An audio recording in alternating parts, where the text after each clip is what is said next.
Imam Ali is struck with the sword of Ibn Muljim. Doesn't complain. What does he do? He announces his success. Fustu wa Rabbil Kaaba. I swear by this Rabb of this Kaaba that Ali is successful. Our seventh Imam, Imam Qadim, is about to enter solitary confinement, a very difficult prison. And someone like me would complain, Allah, I'm one of your Imams, I'm your Hujjat on this earth, and I'm supposed to be in this prison? But no, he says one thing, that Allah, I have found in this solitary confinement the ultimate area to worship you in complete secrecy. Sayyidah Zainab, all of you have heard the Messiah Musibat several times. You have it all memorized. You can probably say it better than I can. When you're asked, where's your Lord? How did you see this? Did you enjoy that show? Ma ra'aytuhu illa jamila. I saw nothing but beauty. Now on to the hadith, our sixth Imam. This is a gift. One of my favorite ahadith. Gives me so much hope. I enjoy reciting everywhere I go. And especially for those of you who are on the brink of hopelessness, anxiety, I can't do it. Look at this hadith. Our sixth Imam says, Inna subbirun. Listen very carefully. Inna subbirun. We, the Ahlul Bayt, are very patient. Wa shi'atuna asburu minna. Allahu Akbar. I don't get it. But our Shias are more patient than we are.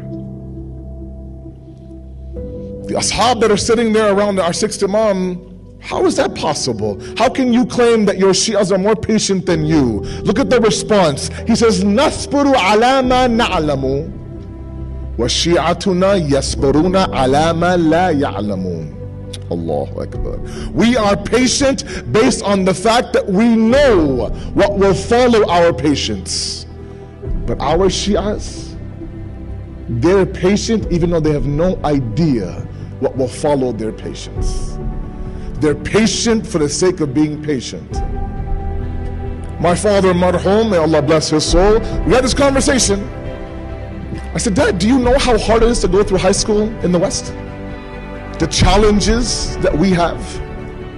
He says, of course I understand how difficult it is. Because you don't think I'm proud of you? The 4 years of high school that you spent, and you came out of high school without being a father, without being a drug addict, without being an alcoholic, without being a jailmate, without being a criminal. Wasn't a smoker, wasn't all that, nothing like that. I know how hard it is for you to spend 4 years in this difficult environment and you to safeguard yourself. That's what made me the proudest on your day of graduation. That conversation blew me away. Are you kidding me? Here's my father, the one that I had worked day in and day out to somehow impress, and he's telling me, you know what? I get it. 1,000 salams to you, my son. Imam Sadiq is saying, we're patient, but our Shias are more patient than us. They're going through a difficult time. When someone like Imam Sadiq is telling you that you and what you're dealing with is far greater and more difficult than what me and my family have gone through, that should make you get through your day. That should make you want to adopt the path of struggle. No matter what you're going through right now, and a lot of you are quietly suffering. You come through those doors, you walk into this hall, you have this beautiful smile on your face, but inside you're dying. And no one knows but Allah. No one knows that you're dying inside. No one knows that you go home and you close the door and you weep to Allah. Nobody knows how crushing you feel inside. But the fact that you walk in through that doors and you have this armor of this smile, is that what? وَشِعَتُنَا أَصْبَرُ مِنَّا. Oh man. Look at how much love the Ahlul Bayt have for us, their Shi'as. And then for us not to serve that cause, then for us to sell out that cause for this lowly dunya, then for us to remove the hijab, shave the beard, change our Muhammad to Mo, all because of a little bit of a Trump travel ban. It's not what the Ahlul Bayt want from us. We're going to take that hardship, take that struggle that right now you're going through, and do that because my Imam tells me that we get it. We know how hard it is. Point number 2. There's a beautiful dua in the Quran of Surah Kahf. And And what I want everyone here tonight to realize, including myself, is your path to Allah is your path to Allah. It's an individual path to Allah. Allah looks at you, Allah judges you, Allah prays for you, Allah prepares you based on your path. Everyone's struggle on the path to Allah is your struggle. There are people in this room who can't get up for Fajr. Sayyid, wallah, I have 3 alarms, man.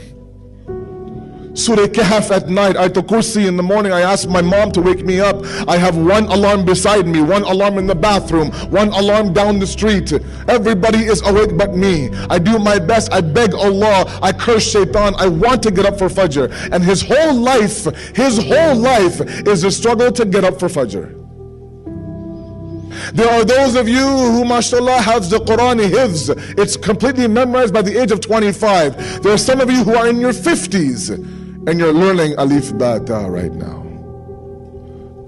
Meanwhile, this individual who's out there learning the alphabet of the Arabic language is doing it to please her Lord. That Abata is far greater in the eyes of Allah than this beautiful Qari, Hafiz, Muhafiz of the Quran. Who recites it doesn't live the Quran. Everyone's path is different. Everyone's path is different. We have sisters in the audience who are dying to wear hijab. They can't do it. They want to wear hijab. They know it's right. Sometimes they're worried about their friends' reaction at school, their co-workers at work. How do I explain that to them? So what do? They have everything down packed, mashallah. The hijab of the heart, the hijab of the eyes, the hijab of the tongue, the hijab of the ears. That all, mashallah, is tip-top perfect. But the hijab of the physical hijab isn't there yet. Meanwhile, you have a sister who, mashallah, is muhajjaba, wears hijab perfectly, 40 pins, tassels, the whole 9. And then she has the gall to look down on those who don't wear hijab and say, enjoy the hellfire. Wait a second now. Your path is different, her path is different. You wear 1 hijab, you have 5 hijabs missing. She wears 5 hijabs, she has 1 hijab missing. Your path is different. Embrace your path. Accept your path. Ask Allah to judge you and to guide you on your path, not on anyone else's path.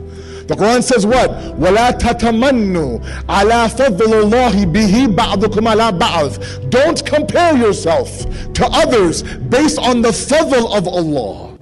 There are people, there are brothers, mashallah, who have a little bit more hidayat than last year, right? What do now? They look down upon those brothers who they were one of just last year. Come on now, don't tell me it doesn't happen. And they think that's progress. Your path to Allah is your path to Allah. Don't let others judge you on that path, because God doesn't judge you on your path. Provided what? And here's the dua. The dua says what? An yahdiyani rabbi li'aqraba min hadha rashada. Oh Allah, guide me. Allah, secure me. Allah, take my hand. And what? Li'aqraba, make me closer to you than I am right now from where I am. Min hadha. From this point, I want to be a little bit closer. If that point is abatafa, then so be it. If that point is the fact that I have 5 hijabs down packed, but not 1 hijab, then so be it. I don't care about the path beside me, across from me, behind me. I'm worried about my path. Min hadha, my path. From where I am, I want to be closer to you. So long as that dua is happening, so long as there is an inch-like motion towards Allah, Allah will do the rest. Allah says, look, I will judge you on you. I won't judge you based on anybody else. I just want you to ask me to move a little bit closer than where I am. Why? There's no retirement age when it comes to guidance from Allah. There's a verse called the verse of love sometimes. In the month of Ramadan, it's very, very famous. إِذَا سَأَلَكَ عِبَادِي عَنِّي فَإِنِّي قَرِيبٌ أُجِيبُ دَعْوَةَ الدَّاعِ إِذَا دَعَانِ فَلْيَسْتَجِيبُوا لِي وَيُؤْمِنُوا بِي لَعَلَّهُمْ يَرْشُدُونَ. Very famous verse. He goes, tell them when they ask you about me, tell them I am near, number one. Number two, more importantly, when they call upon me, whenever they call upon me, I'll answer their call. Meaning what? That any person who calls me for the first time, be it the first time after months of negligence, years of forgetfulness, whatever the case may be, desperate, went to A, B, C, D, they all closed their doors. Now let's try Allah's kingdom. Let's knock on His door. There's no harm in asking Allah. I've heard about the system of dua. Allah says, even if you come to me after all of that, I will answer your call. When?